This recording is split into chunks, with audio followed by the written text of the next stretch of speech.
My name is Numan. People know me as a successful millionaire. But the truth is, my life has been mostly silent.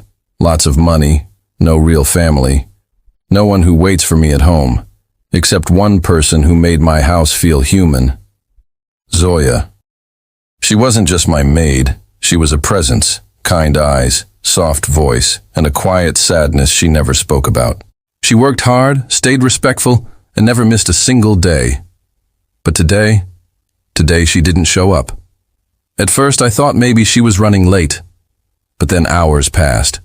8 a.m., 9 a.m., 10 a.m., no message, no phone call.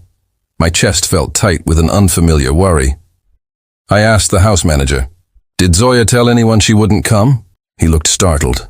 "No, sir. She has never done this." I called her phone, switched off. That's when I knew something was wrong. Zoya wasn't careless. If she didn't come, something serious had happened. I walked to the kitchen and noticed something strange. The tea she made last night was still sitting in the cup, untouched.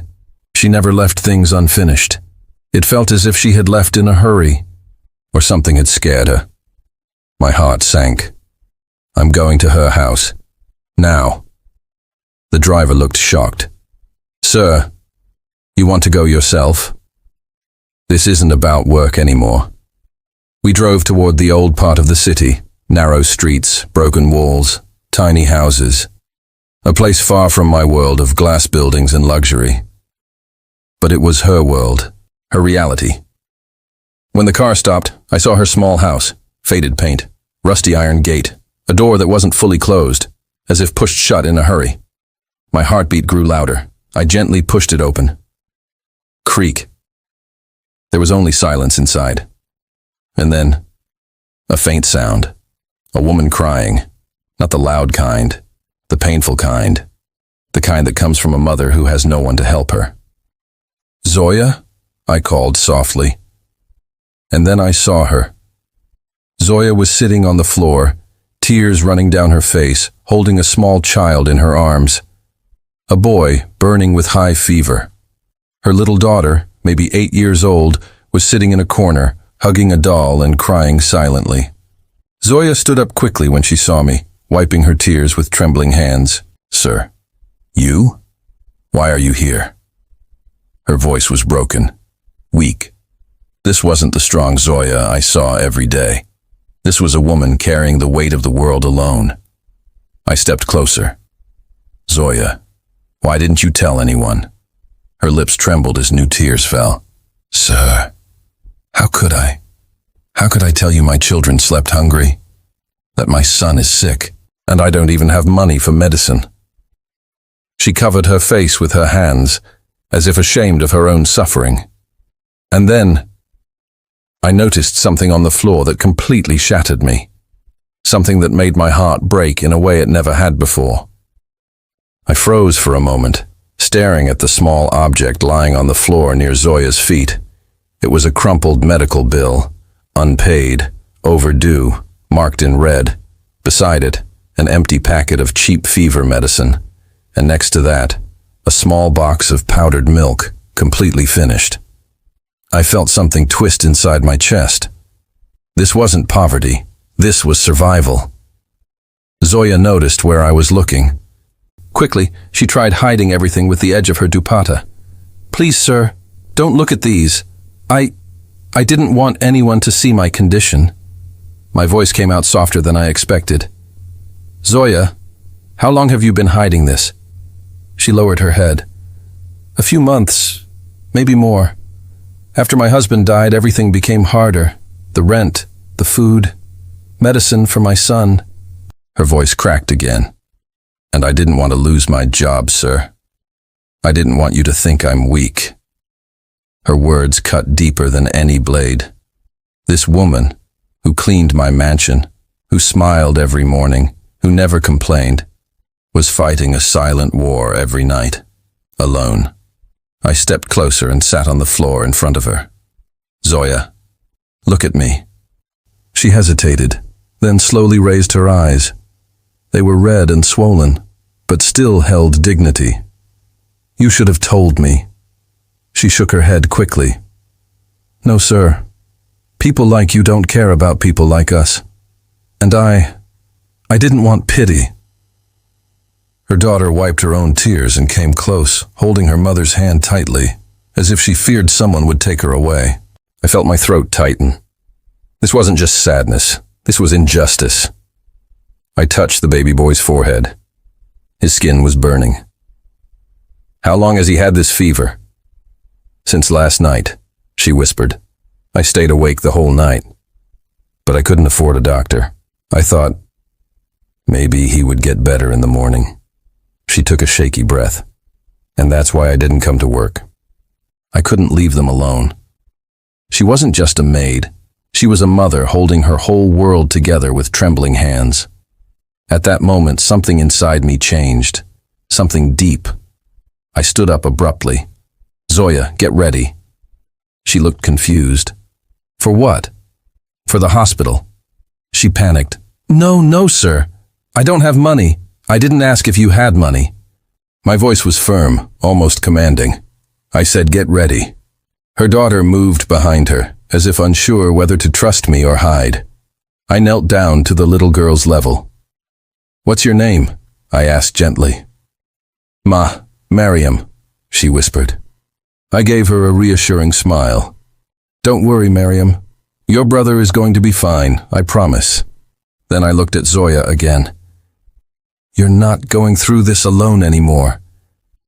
Zoya's lips trembled, and she looked at me like no one had ever stood up for her before. A tear slipped down her cheek. Sir, why are you helping us? The real answer was simple, because her pain had touched something human inside me, something I didn't know was still alive. But I only said, because you've helped me too. More than you will ever know. Zoya covered her mouth with her hand as she began crying silently again. This time not from fear, but from relief. I gently lifted the feverish child into my arms. Let's go, I said softly. And for the first time in a long time, hope walked out of Zoya's broken home. The hospital entrance slid open as I rushed inside with the burning child in my arms. Zoya and little Mariam followed closely behind, almost running to keep up. Nurses turned toward us immediately when they saw the child. High fever, I said firmly. He needs help now. They took him from my arms and placed him on a stretcher. Zoya tried to follow, but the nurse gently stopped her. Please wait outside, we're doing initial checks. Zoya's heart clenched as her son disappeared behind the curtain. Her hands shook so badly that Mariam had to hold them together. I guided them to the waiting benches. Zoya sank into the seat, covering her face. Her entire body trembled. I sat beside her, unsure how to comfort her, and surprised that I even wanted to. After a moment, she whispered, I thought he wouldn't make it through the night. Her voice cracked. I prayed the whole night. I just didn't know what else to do. Mariam leaned her head on her mother's arm and whispered, Mama, don't cry. But Zoya's tears didn't stop. Seeing her break like this, it was harder than anything I had witnessed in boardrooms, harder than losing millions in a bad investment, harder than being alone all my life. This was real pain, and I was drowning in it too. A doctor approached us. Zoya jumped to her feet instantly. Please, doctor, my son, he's okay, right? The doctor nodded gently. His fever is high, but we're giving him proper medication. We'll run tests, but he should stabilize. Zoya broke down again, this time with relief. Thank you. Thank you so much. The doctor then looked at me. You're the guardian? Zoya answered quickly. No, he's my employer. But the doctor interrupted. Well, we need some information and signatures. One person can come. I stood up before Zoya could speak. I'll handle it. Zoya looked unsure. Sir, you don't have to. I said I'll do it. She didn't argue again. As I followed the doctor toward the counter, something caught my attention. A familiar figure stepping out of another room. A nurse holding a file whispered to Zoya softly, You're here again? With another emergency? My steps froze. Again? Zoya lowered her head in shame. Yes. I'm sorry. I couldn't pay last time. And you still owe 2 bills, the nurse said gently. Try to clear them when you can. My breath halted. 2 unpaid bills. She had been here before. Multiple times. She handled all of this alone. I turned back and looked at Zoya. Her clothes were simple, clean but worn out. Her shoes were nearly torn from the sides. Her eyes carried exhaustion that no sleep could fix. How long had she been suffering silently in the shadows of my wealthy world? I walked back to the nurse. How much does she owe? The nurse hesitated. Sir, it's a big amount for someone like her. I didn't ask that. I asked how much. She finally told me the number. When she did, a slow, burning anger rose in me. Not at her, not at the hospital, at myself, for never noticing the storm she had been living in, for letting someone so loyal suffer right under my roof. I paid everything. Not just her bills. I paid for the full treatment, tests, and medication. When I returned, Zoya saw the papers in my hand. What is that? She asked, wiping tears from her cheeks. The bills, I said. Her face turned pale. No, sir. No, please. I will pay later, I promise. I already paid them. She froze. Her lips parted. Her eyes widened. Her breath stopped, as if the world itself paused. Why? She whispered. I looked at her, feeling something in me shift again. Because you shouldn't have fought this battle alone, Zoya. Not anymore.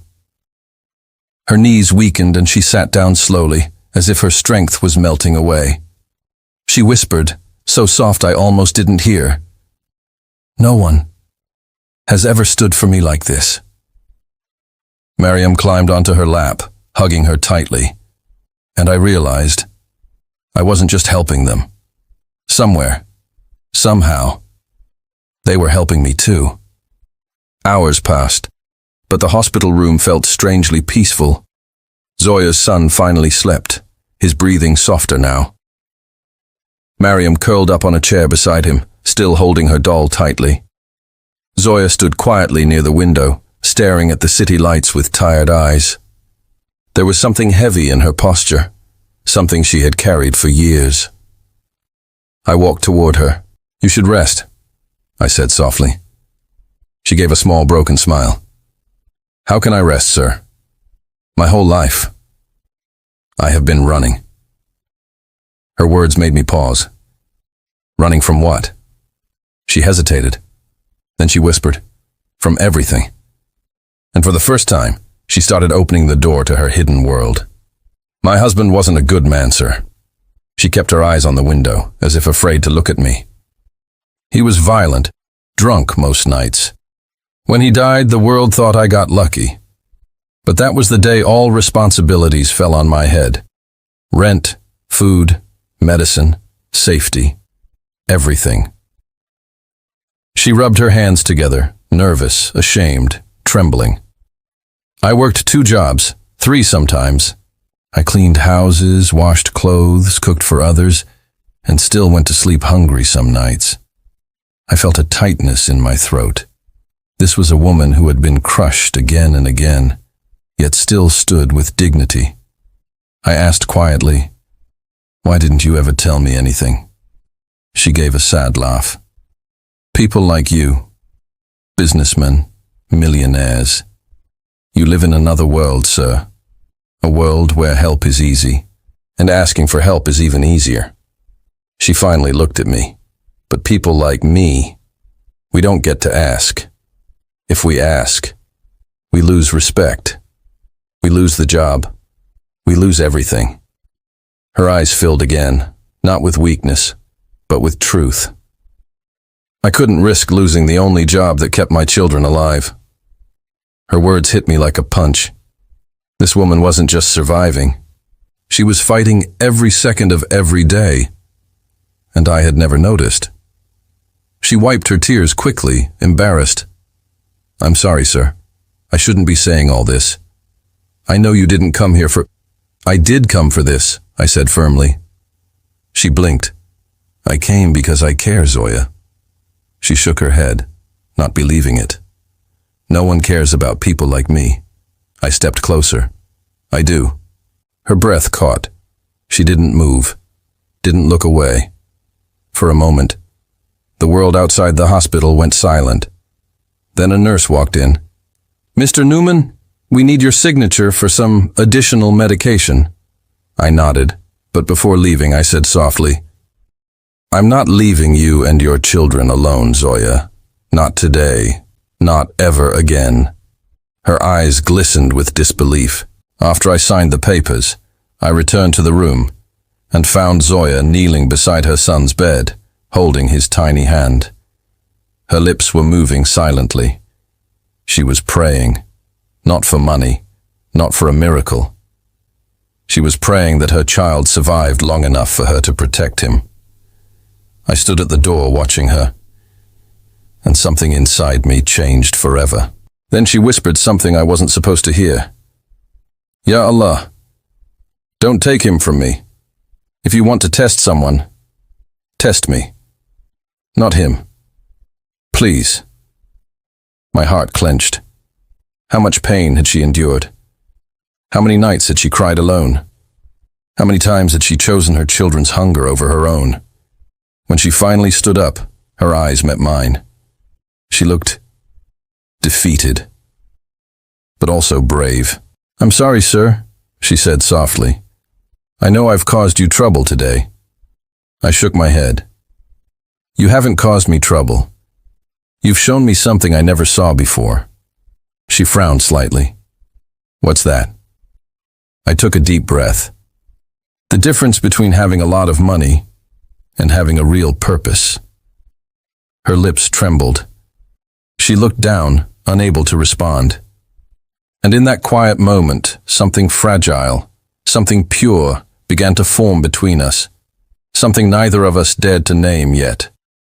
Little did I know that the real shock, the real heartbreak, the real truth about Zoya was still waiting for me.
I held Zoya's trembling hands in mine as we walked into the grand ballroom of the hotel. The same hotel where she had once quietly cleaned rooms, unnoticed, unappreciated, invisible. Tonight, she shined brighter than every crystal chandelier above us. Her simple blue dress flowed around her like calm waves. Her hair was brushed back neatly, no makeup, no jewelry, just Zoya, pure and breathtaking in her honesty. People turned to look. Whispers started. Is that her? The woman he's been talking about? She's beautiful. But none of that mattered.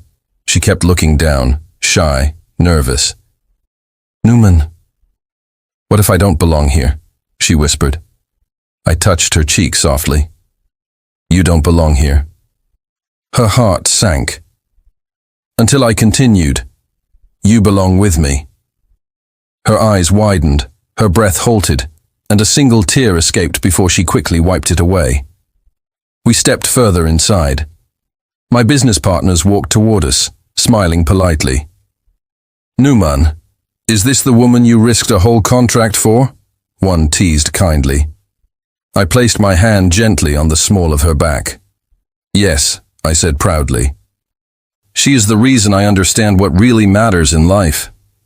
Zoya stared at me like she was dreaming. Then came the moment she feared most, when someone asked, "What was she to you?" "Your maid." I looked at Zoya. She froze, and I said the words that changed everything. She was my maid.